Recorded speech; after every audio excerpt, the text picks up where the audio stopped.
Bonjour à tous, c'est parti pour la troisième technique de la semaine. Allez, en cuisine.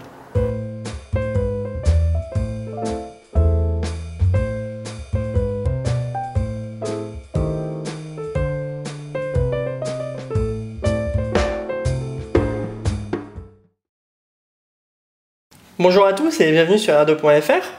On continue la recette de la noix de veau en croûte de thym et de pain d'épices avec les gnocchis de petits pois et la sauce au porto. Aujourd'hui on va s'atteler à la préparation d'une des garnitures. On va faire une couronne de pommes de terre. Donc c'est assez joli et en plus c'est bon tant qu'à faire. Donc pour ce faire il vous faut une pomme de terre, un emporte-pièce de moyenne taille.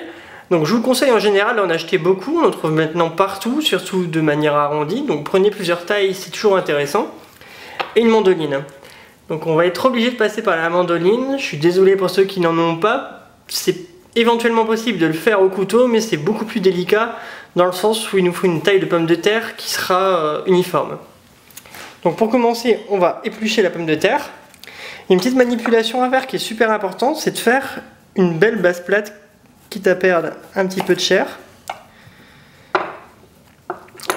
C'est important car ensuite on aura cette base là, donc plate, qui permettra de mettre les tranches de pommes de terre dans l'emporte-pièce. Je vous montrerai plus tard, mais en tout cas commencez comme ça car c'est important. Ensuite, on épluche la pomme de terre. Voilà. On la coupe en deux.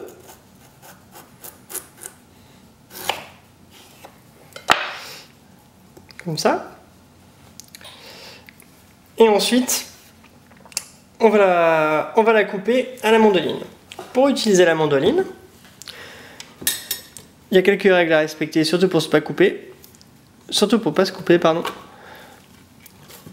Principalement la main comme ça, et le geste ça sera comme ça en mettant la paume de la main vers le haut.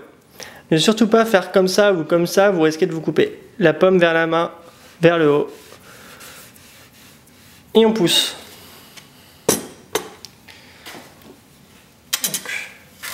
Je vais couper mes tranches.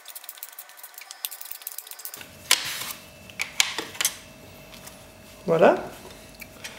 Donc, approximativement, il vous faut une taille de pomme de terre comme ça, donc cette épaisseur. Ensuite, on prend l'emporte-pièce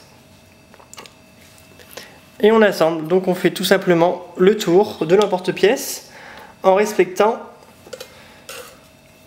la base plate qu'on met toujours vers le bas. Donc l'avantage de la pomme de terre, c'est qu'il y a de l'amidon. Et l'amidon va permettre à la pomme de terre de coller comme ça, entre elles. Donc ce qui fait qu'elle tienne debout. D'où l'importance de ne surtout pas la laver. Vous pouvez la laver quand il y a encore la peau, mais ensuite ne surtout pas la laver, sinon ça ne colle plus et tout de suite vos chances de réussir la couronne sont compromises.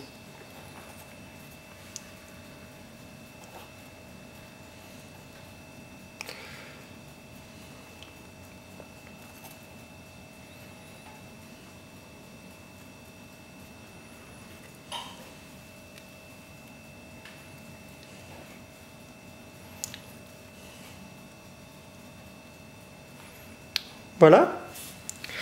Comme on peut le voir, donc, j'ai entouré mon emporte-pièce des pommes de terre.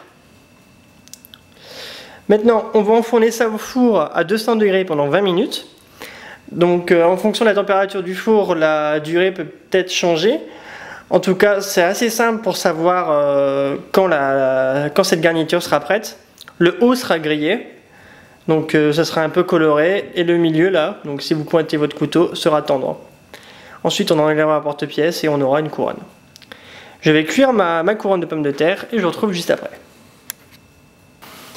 La couronne de pommes de terre est cuite, donc je vous invite à prendre un couteau et de le passer aux endroits où c'est susceptible de coller un peu. Normalement, comme ça se rétracte, vous n'aurez pas ce souci. Donc prenez l'emporte-pièce avec un torchon car c'est très chaud. Ça colle encore un peu là.